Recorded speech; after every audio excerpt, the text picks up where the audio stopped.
Pernahkah Anda berbicara kepada seseorang yang terus mengangguk, tetapi sebenarnya tidak mendengarkan? Atau membaca sebuah pesan berkali-kali, namun baru memahami maknanya setelah mengalami sesuatu yang mengubah hidup?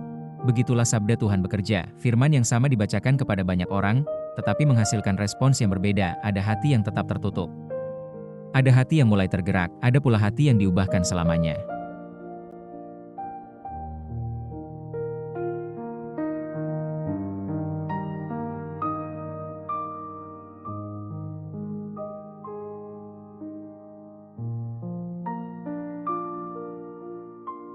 Hari ini Yesus menjelaskan mengapa hal itu terjadi. Rahasianya bukan terletak pada jelas atau tidaknya pesannya, melainkan pada kesiapan hati orang yang mendengarnya.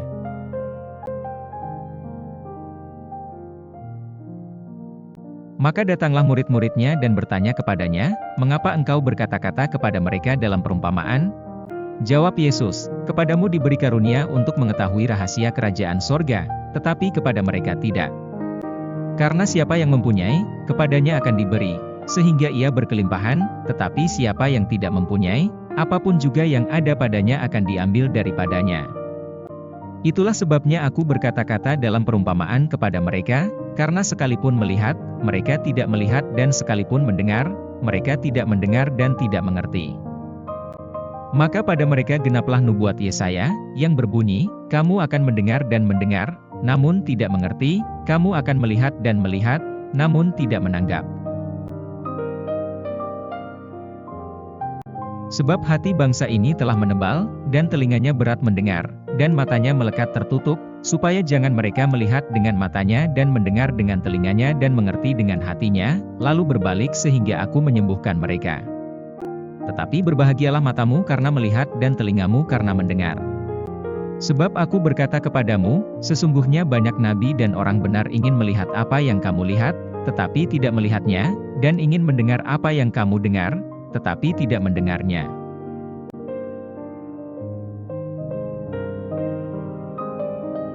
Kita hidup di zaman yang penuh suara notifikasi, berita, hiburan, media sosial, dan berbagai kesibukan memenuhi hari-hari kita. Ironisnya, semakin banyak yang kita dengar, semakin sulit kita benar-benar mendengarkan. Injil hari ini mengingatkan bahwa masalah terbesar bukanlah kurangnya firman Tuhan.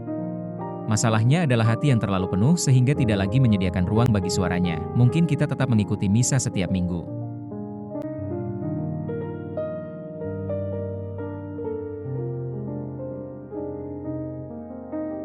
Mungkin kita membaca kitab suci setiap hari, mungkin kita bahkan melayani di gereja. Namun Yesus tidak bertanya, berapa banyak yang telah kamu dengar?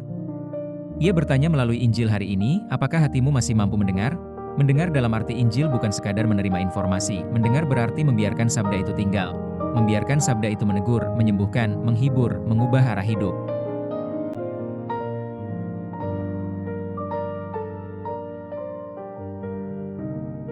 Terkadang Tuhan berbicara bukan melalui peristiwa besar. Ia hadir dalam keheningan doa, dalam air mata pertobatan, dalam pengampunan yang sulit diberikan, dalam wajah seorang yang membutuhkan, dalam ekaristi yang diterima dengan iman. Semakin hati kita disucikan, semakin kita mengenali kehadiran Kristus di tempat-tempat yang dahulu tampak biasa. Mungkin mukjizat terbesar bukanlah melihat sesuatu yang luar biasa, melainkan memiliki hati yang akhirnya mampu melihat Allah bekerja setiap hari. Mukjizat terbesar bukanlah ketika mata melihat lebih banyak, melainkan ketika hati akhirnya terbuka untuk mengenali Kristus yang selama ini berjalan bersama kita.